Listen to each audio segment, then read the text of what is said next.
What's going on, Tar Heel Nation? It is your boy Russ, and welcome to a therapy session pre-Duke.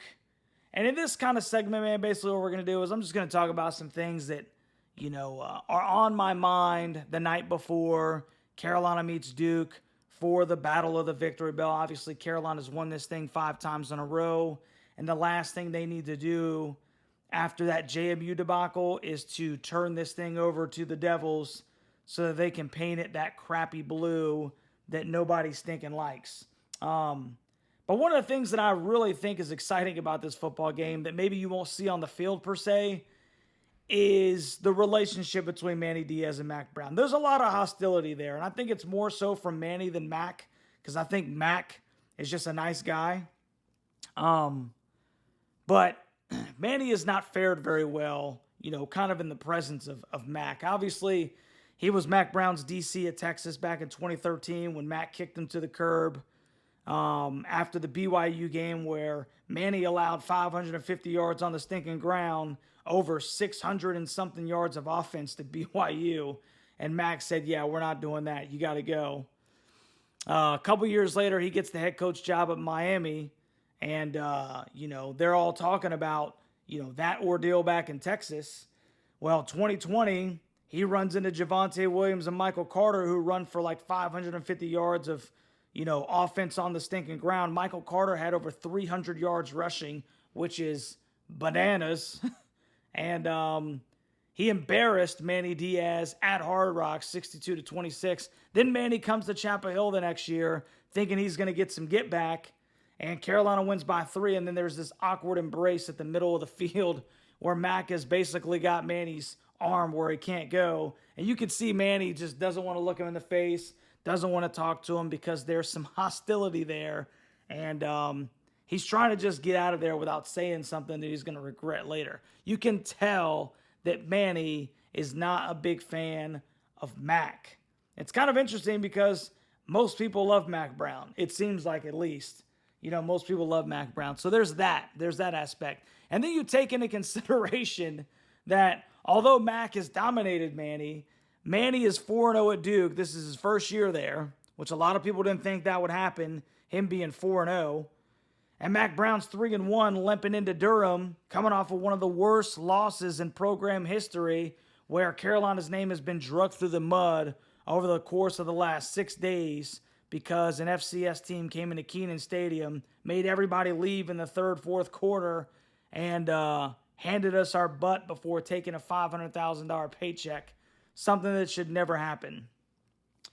So you got to think that Manny is licking his stinking chops at some real opportunity for get back. I bet you Wallace Wade Stadium is going to be stinking rocking.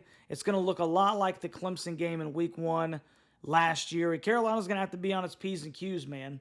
But the real question here is, as I've mused over this game and all the intricate details that go into it, have I changed my mind? Have I had a change of heart? Obviously, it is extremely difficult for me to pick Duke. And that, as you guys know who have watched the preview and prediction show, I chose, because of Carolina's mental state and their history, coming off of these losses like they had last week, they haven't handled it very well.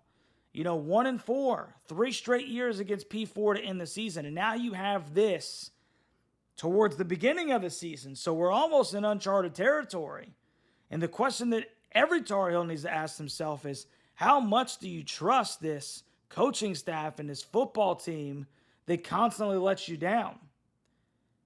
But as I thought about these things, and I thought about some of the THIs and the ICs and, the disappointment with not being able to meet with the players post-JMU or pre-Duke. So by the time you talk to these guys again, it'll be like 11 days between, when they've talked to the media. All you know is what Mac Brown has said, what Jeff Collins has said, and what Chip Lindsey has said. So you don't really know what the mindset is in that locker room. You have no idea. So one can only guess. I mean, it really is a guessing game. And I've thought long and hard about this. And, for the first time in the Mac Brown era, I I have no idea what to expect, guys. None. Zero. Zilch. Have no idea what to expect because what happened yesterday, last Saturday, was so far from my mind that it could have possibly transpired that way that I was not mentally prepared for that at all. Not just a loss, but the way that we stinking lost. And you would think that a Mac Brown-led team, Hall of Fame guy in year 6 would be able to not allow those kind of things to happen. But it did. It did. And it makes me nervous because Carolina's the more athletic team, dude. They're the better football team. They're supposed to be the better coach team. I mean, I think Duke's OC and DC were like quality control guys at their previous stops. And these are guys that Manny just brought over, and they have zero coordinator experience. But Mac has hired, guys that to a certain extent come highly regarded. Yes, Jeff Collins' ordeal as a head coach, but as far as a defensive coordinator, highly regarded.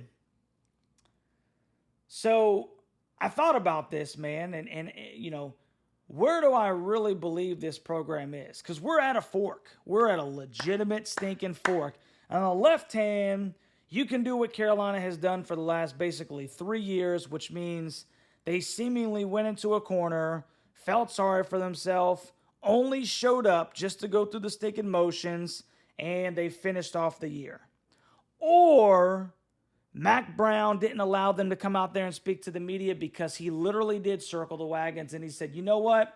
We are going to forsake everything on the outside, and we are going to completely focus on the inward, mending these relationships and focusing squarely and solely on the Duke Blue Devils.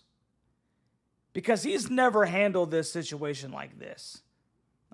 This is almost like some last-ditch effort stuff of trying to fix whatever went wrong 6 days ago. And there is a really good possibility that these guys come out here to Durham pissed off like the world is against them, wanting to get some respect back on their name, dude. Interesting things about Duke. Carolina's not fared well against dual threat quarterbacks over the course of the last couple of years. Well, good news. Malik Murphy is not a guy who uses his legs. He will sit back there. He's a good-sized kid. He's got a rocket arm, okay? He's got 11 touchdowns and 4 interceptions. He's thrown a pick in each game. Carolina doesn't have to worry about him doing too much with his legs. So the real question here is, can Carolina go back to, their first 3 games and actually get pressure on this guy and compress that pocket and make him feel uncomfortable? Because when he's untouched and he's sitting back there, this kid will stink and eat you alive.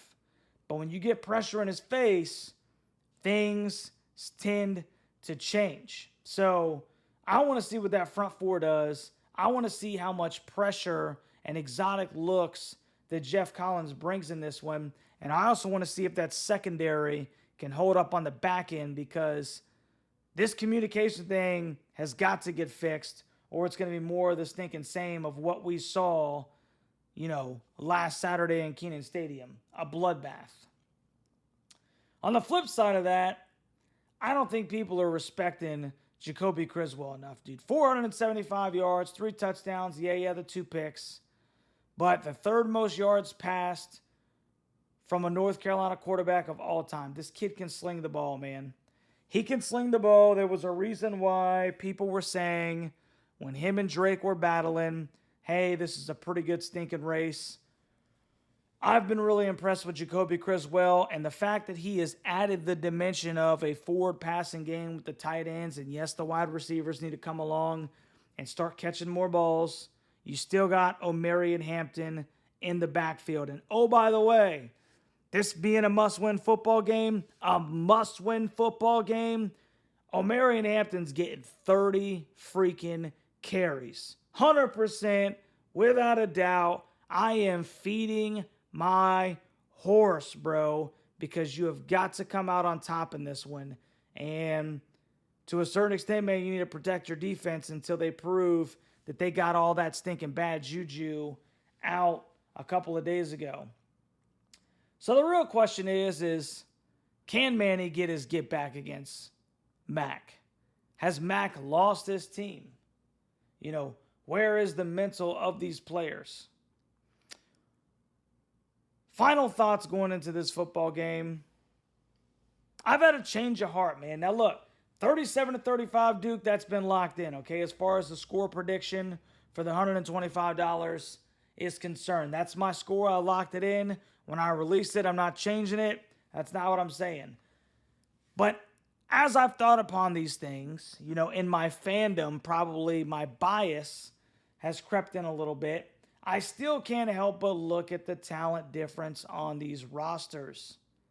And I can imagine that the Tar Heels have got to be pissed off, bro, with everything they've heard. From fans, from coaches, from each other, from the media, like everybody. Bro, here is an amazing opportunity for you to come out here and get some stinking spect back on your name. And that's what I really believe Carolina does this stinking Saturday. I said 37-35 Duke.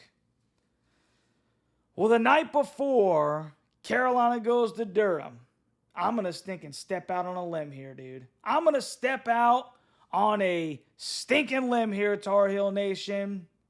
And I'm going to say Carolina wins going away handily. 38-17, bro. 38-17. Jacoby Criswell and O'Marion Hampton spin that stinking rock, bro. And the defense steps up again. And they hold Malik Murphy and that Blue Devil offense in check, man. I had a really bad omen, a really bad feeling at the beginning of the week. But as I started to think about this, man, the JMU game should be discarded. You know, and I'm not saying in the sense of we shouldn't have a loss on our record.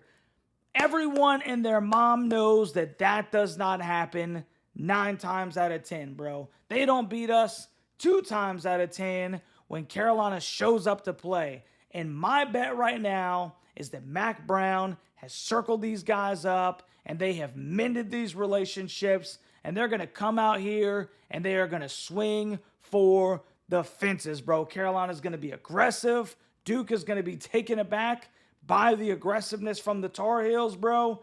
And they are going to eat in Wallace Wade, man. Carolina, 38-17. Your boy has had a change of heart. And I just think Carolina's going to come out here, man, and be the guys that we thought they can be. And that stinking victory bell stays in Carolina blue, man. So, look, that's really all I got, man. Malik Murphy, stationary. Jeff Collins has been really good against stationary quarterbacks. The Blue Devils don't have a stinking rush offense. They're averaging 3.4 yards per carry. You know, Carolina should be pretty daggum good right there because Jordan Waters went to stinking NC State. And then you got Jacoby Criswell and O'Marion Hampton holding it down as an offense. One of the best tight end rooms in the country. And, yeah, man, that's really what I see happening. Carolina rolls. Now, obviously, no Kamen Rucker. Unfortunately, Christian Hamilton is going to be out for a couple of weeks with a lower body injury. Don't really know exactly what that is, but it came out in the JMU game. You know, so there's a couple of guys that are still needing to heal up. But I think Carolina's got what it takes. And I think Carolina comes back, and they come back stinking strong. And they don't completely erase that JMU game, but they win pretty daggum convincingly. And they kind of reinstill a little bit of hope back in the program that JMU was just that, an outlier, and we're moving forward from it. So, hey, let me know what you think down in the comment section about my final thoughts, man. And, yeah, that's all I got, baby. Therapy session complete. Go Heels.